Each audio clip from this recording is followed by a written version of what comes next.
Hello and welcome to day 5 of Teacher Appreciation Week. I'm Vanessa Levin, and today in our 5th and final tutorial video, I'll be showing you how to quickly and easily create a desktop wallpaper that will help you stay organized. So first things first, you're going to go to canva.com. Now, Canva does have a free version for educators. It does say K-12 teachers, but I think if you work in a school district where you have a school district email, you should be okay. I can't verify that for sure, but it's worth a shot, right? So once you have created your account in Canva, you're going to log in, of course, and then in the upper right-hand side of your screen over here where it says create a design, click on that. And now you're going to scroll down to custom size. And because I've been doing this for a little bit, it automatically defaulted to the desktop background size. But those numbers are 1920 by 1080. Make sure PX is selected for pixels. So that's 1920 by 1080. Type those numbers into width and height to make sure it's set to pixels and create a new design. All right, now we have our desktop background ready to be made stunning. Are you ready? Now, Canva does have some desktop wallpapers already available, some templates for you to download if you like them.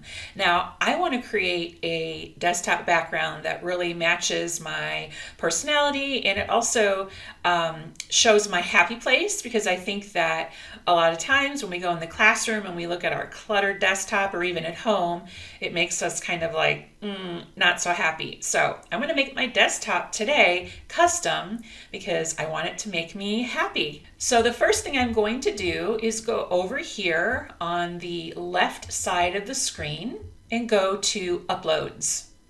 And this is where you're going to upload your desktop background if you have one that you would like to use. I created this custom one. If you watched, I think it was yesterday's tutorial, this is the same background I used for my digital sub planner. And I am going to click on it. It adds it to the screen. But wait a minute, it only covered a small area, right? So what I'm going to do now is right click on the image, and you can tell that I've selected it because it has the little dots in the corners there. Right click and set image as background, and ta-da, there it is. All right, now I've got my beautiful background because my happy place is the ocean. And so this kind of looks like the ocean there, or at least water. And now I'm going to go over to the very left side of my screen again, and this time I'm going to click on Elements. And so I want some squares to organize my desktop, right? So look under Lines and Shapes, and I just clicked on Square. Look at that, it even gave the square a color that it automatically did because it matches this kind of theme I have going here. But I don't like that color. So what do? I'm going to go over here to this little square in this area here. I'm going to click on it. And when I click on it, now other colors come up.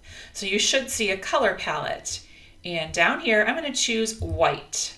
Now I have a white square that I can use to organize my files on my desktop. But that white is too stark for me. So the next thing I'm going to do is I'm going to race over here to the top right, and I'm going to click on this little checkered square. That means transparency.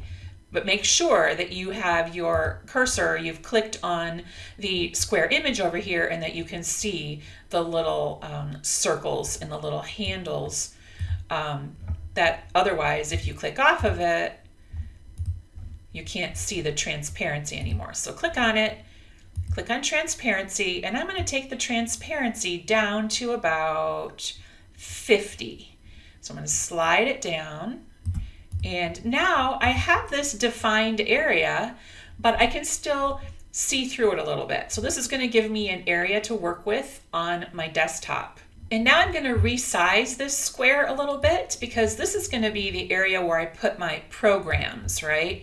We all have programs on our computer that we open every day, like PowerPoint and Word and your Google and all of those good things like that. So over here in Elements, I'm going to type in washi tape. And I'm going to select graphics because this is also going to show you GIFs and other things. So graphics and washi tape. So this is what we have.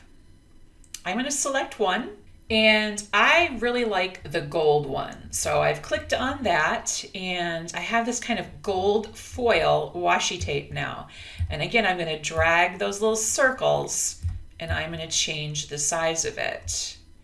And I'm going to put it right at the top of this rectangle. And those little purple lines were my guides, kind of showing me where it should be located to get it where I wanted it.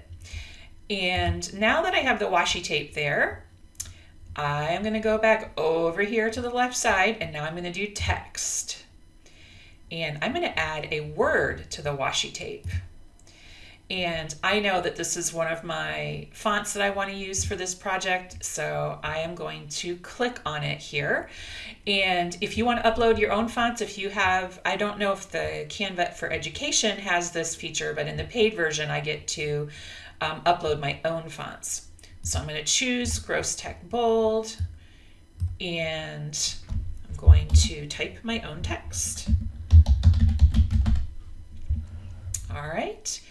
And if I want to move this text box around, I can click on the little plus symbol there and drag it. Obviously, it's way too big to go on my washi tape. So I am going to size it appropriately. Does that fit? Yep, it does. I might make it even a little smaller. There we go. I'm going to move it around. And of course, I don't like the black text. So I'm going to go up here to this little rainbow under the letter of the alphabet. We all know that means text. And I'm going to make the text white. Ah, now I like it. And now I need some more shapes on this desktop because I have more than just programs on my desktop, as I'm sure you do. So I'm going to right click on the shape, copy, right click again, paste. And it just duplicates it. And I'm going to move it over here. And I'm going to make two of them because I also have other things besides that I want to add. So there we go.